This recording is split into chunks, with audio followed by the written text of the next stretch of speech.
The Devils played at O2 Arena in Prague to open up their season. But at the conclusion of the Global Series, the Sabres are now heading back with an 0-2 record.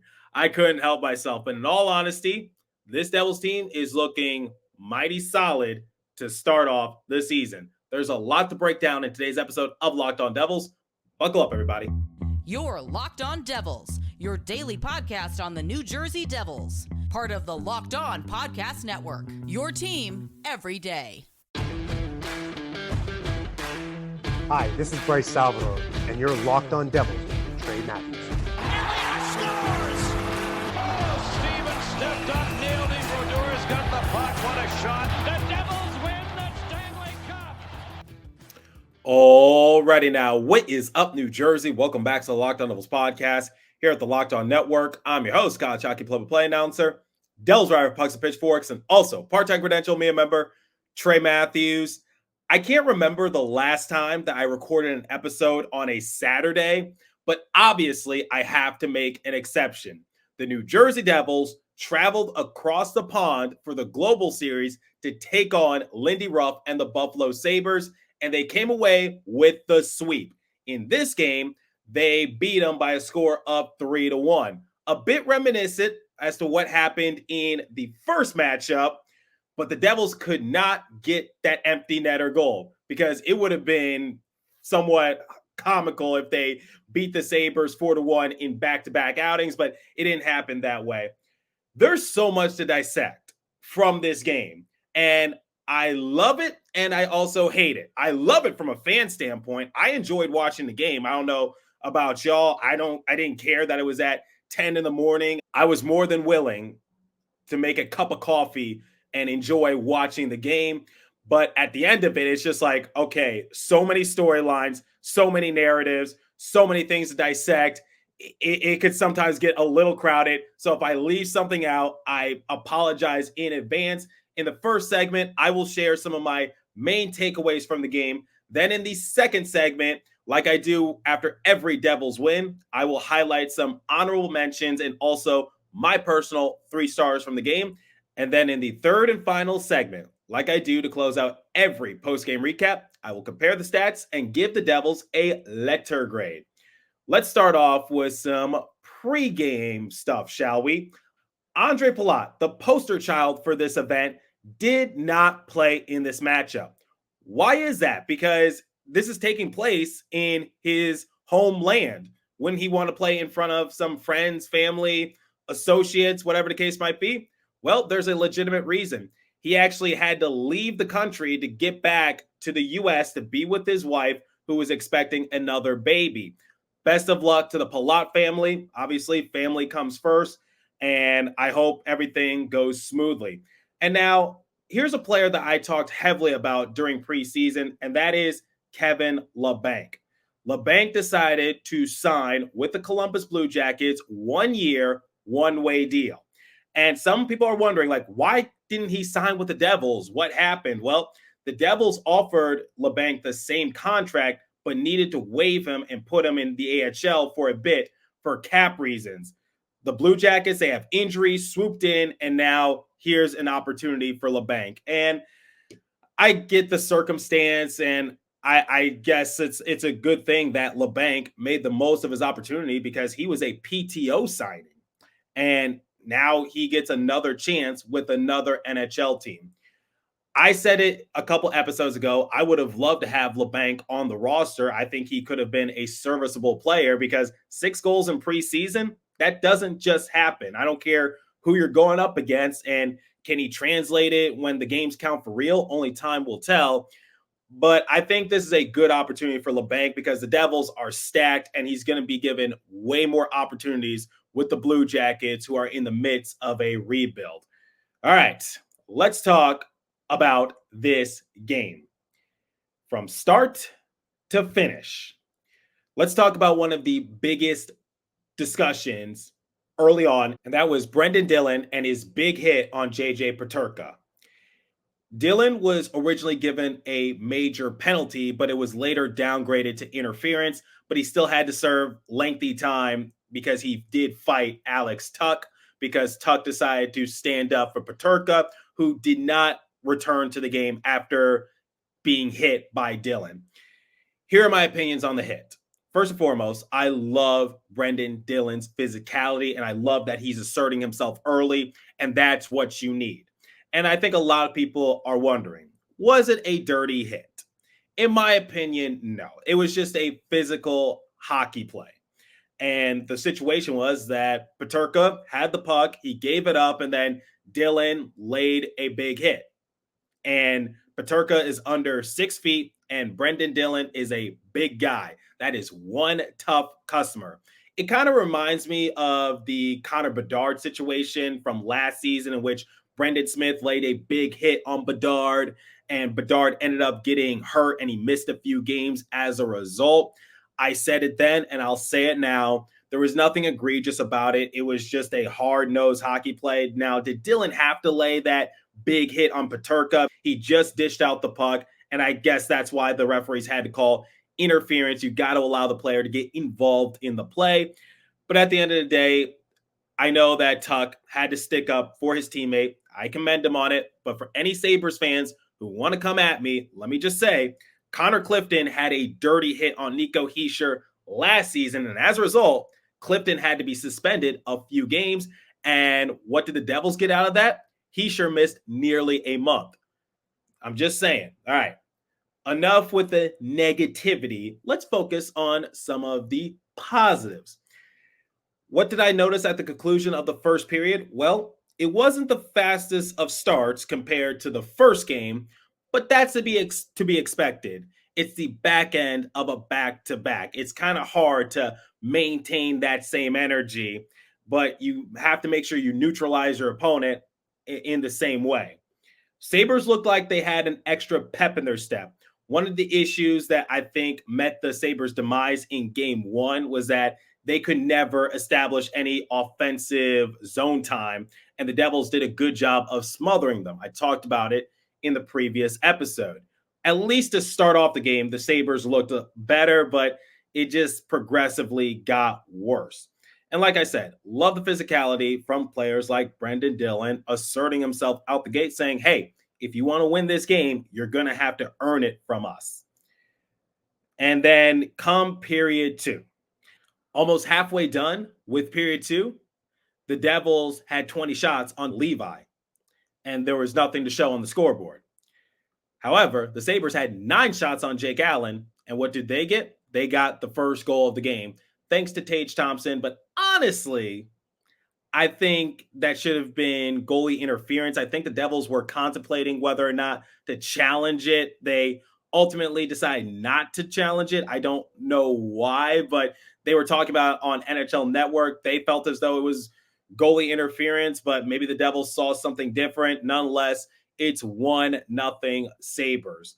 And that's sort of where the positives end for Buffalo, because as the game progressed, I saw that the Sabres were leaving Levi out to dry more times than not. There were so many grade A chances for the Devils to score, and this score could have been a lot worse. But luckily, Levi stood tall, and that's why he was one of the NHL's 3 stars of the game. So once again, good start for the Sabres, but they couldn't maintain it, and they progressively just got worse. And you just knew that the floodgates were going to open for New Jersey, and as a result, they scored 3 unanswered goals. I think New Jersey did a great job of answering back right away, and it was the tale of the underdogs, because some players that you wouldn't expect to contributed once again.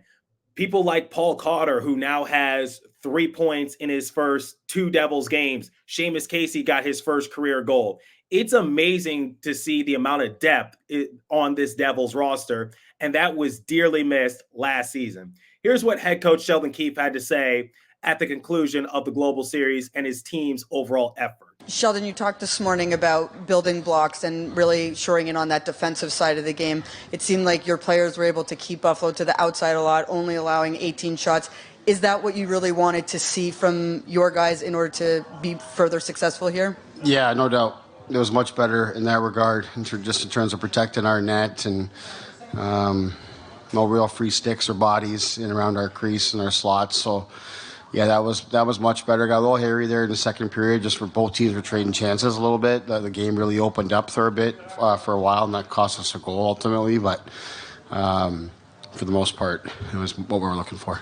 The season is still young. It's game 2 of 82.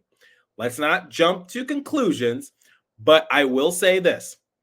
The Devils have looked really good to start the season, and now they are off to a 2-0 start. I'm going to list my 3 stars a game and other players that caught my eye momentarily, but before we continue, let me tell you about FanDuel. Hey, NFL fans, you can start the season with a big return on FanDuel, America's #1 sportsbook. So when you get a hunch in the middle of the game, you can check out the latest stats, view live play-by-play, and so much more on the same page where you place your bets. You'll get started with $200 in bonus bets guaranteed when you place your first $5 bet. That's FanDuel.com.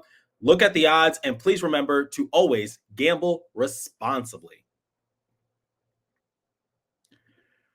Okay, let me name my honorable mentions before I list my personal 3 stars.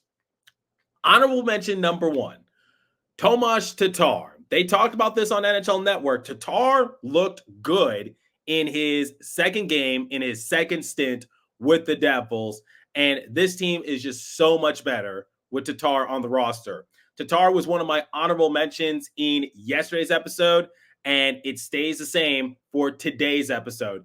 Tatar is a good piece to have for New Jersey, and I'm glad they reunited with them, and sooner or later, he will get into the points column.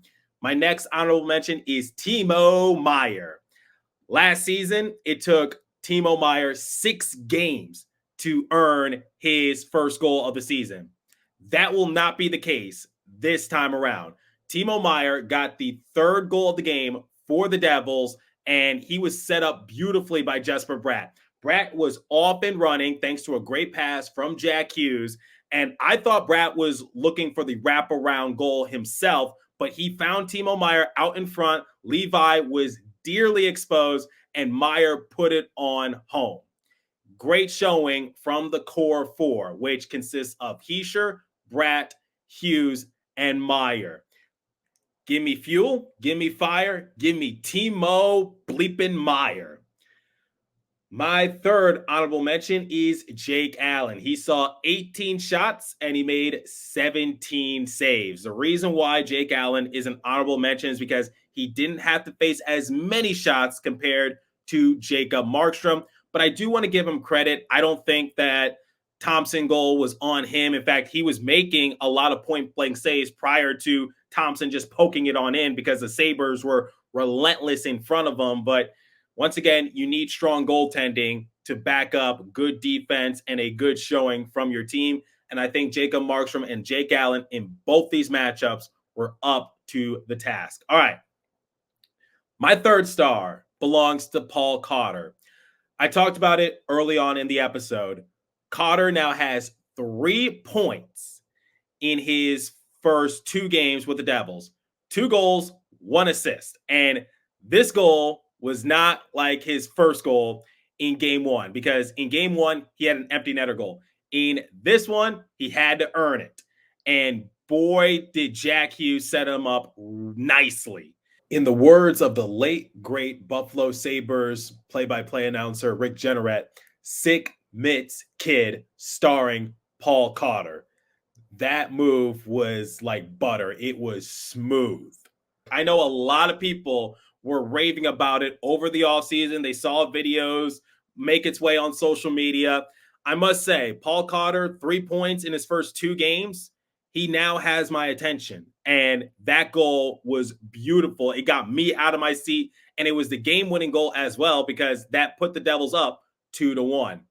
My 2nd star has to go to Jack Hughes. Finished off this game with 2 assists. And former Devils player turned analyst PK Subban put this out on social media and said, Jack Hughes looks good. Patient all over the ice, dialed in and making plays in all 3 zones, setting the tone. it was only a matter of time before Jack Hughes tallied his first couple points of the season, and he was able to do so, walking away with 2 assists in this matchup. Once again, he got the primary assist on Paul Cotter's goal, and then he got the secondary assist on Timo Meyer's goal, and setting the tone, especially in the third period, to solidify the victory for New Jersey. More people need to talk about it. And now my first star has to go to Seamus Casey. Seamus Casey just looks so comfortable out there, and I wish there was a different way for me to describe it, but I can't. He is just so calm, cool, and collected, and they were raving about this on NHL Network. He was leading the second power play unit, and as a result, he netted his first career goal. And let me just say, hell of a way to do it. In a different country, game-tying goal on the power play. That's the Devils' first power play goal of the season. That's Seamus Casey's first career goal. Seamus Casey is making it a tough decision for Tom Fitzgerald in terms of how the roster is going to be constructed moving forward. Fitzy is going to have his hands full. I said it in the prior episode. Seamus Casey has to make it a tough decision for Devils to send him down. And dating back to preseason, he was good. And now, regular season, is it safe to say that he's gotten better? And that's so weird because when he was in preseason, he was playing with a lot of AHL players, and now he's playing with all NHL caliber players. And somehow, some way, he's elevated his game. And he was rewarded with a goal on the power play. Here's what Seamus Casey had to say to the media post-game about netting his first career goal. Not everyone gets to make their NHL debut and score their first NHL goal on a stage like this. What has these last 48 hours been like for you?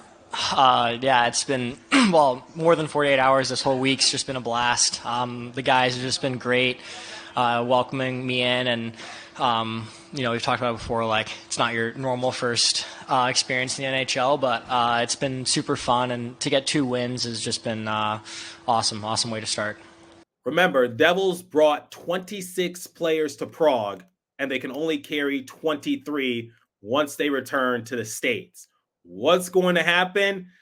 Jonathan Kovacevic, Seamus Casey. Oh boy, I would sleep with one eye open if I'm a player like Curtis McDermott, who filled in for Andre Palat. Those are my 3 stars. Great showing from the Devils once again, and you get new pieces on the roster establishing themselves early. This time, Paul Cotter, Seamus Casey, Stefan Nason walked away with a point. He got the secondary assist on Casey's goal while on the power play. Also, strong goaltending, and your core players in Meyer, Bratt, Hughes, and Hischier all walked away with a point at the conclusion of this series. Devils off to a phenomenal start to their season. I'm trying to pace myself, but it's hard not to get excited. I'm just going to say that. Okay, let's compare the stats, give the Devil a letter grade, and get out of here as Devils board the plane to return to the States. Shots on goal differential. It was a beating by the Devils, 37-18. The Sabres never generated more than 7 shots in a period on Jake Allen. They had 5 in the first, 6 in the second, 7 in the third. Face-off percentage, 64.7% to the Devils, 35.3% to the Sabres.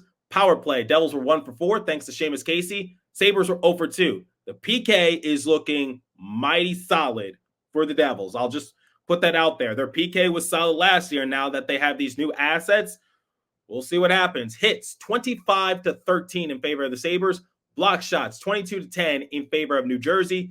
Giveaways, 26-17 in favor of the Devils. Takeaways, 5-4 in favor of New Jersey. All right.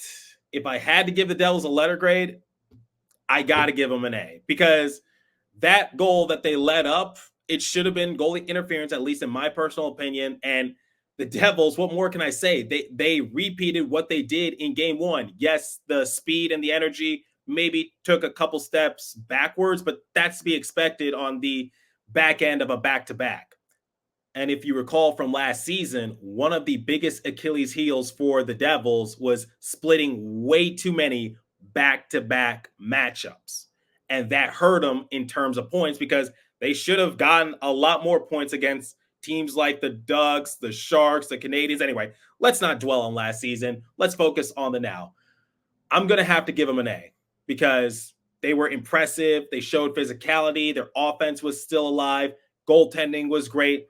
I don't really have too many complaints this time around for New Jersey. There was nothing that just made me say like, oh, why couldn't they have done this similar to what they did in game one? It was none of that, honestly. And when the Sabres went up 1-0, they answered back quickly. They didn't put their heads down. And this is a new Devils team. Not a tap out, guys. I'm giving them an A. All right, let me know what you guys thought of the Global Series, the Devils' first couple outings, your opinions on Sheldon Keefe as a head coach. I'm curious to hear your thoughts. Leave a comment down below if you're watching on YouTube. If you're listening on a podcast streaming service, hit me up on my personal X page app at TreyMatt4 or the show's X page app at Locked On Devils. As for today's episode, that's all the time I have for you. Continue to stay safe. Have a wonderful day, New Jersey. Go Devils. I'll catch you guys in the next episode. Thanks for listening once again.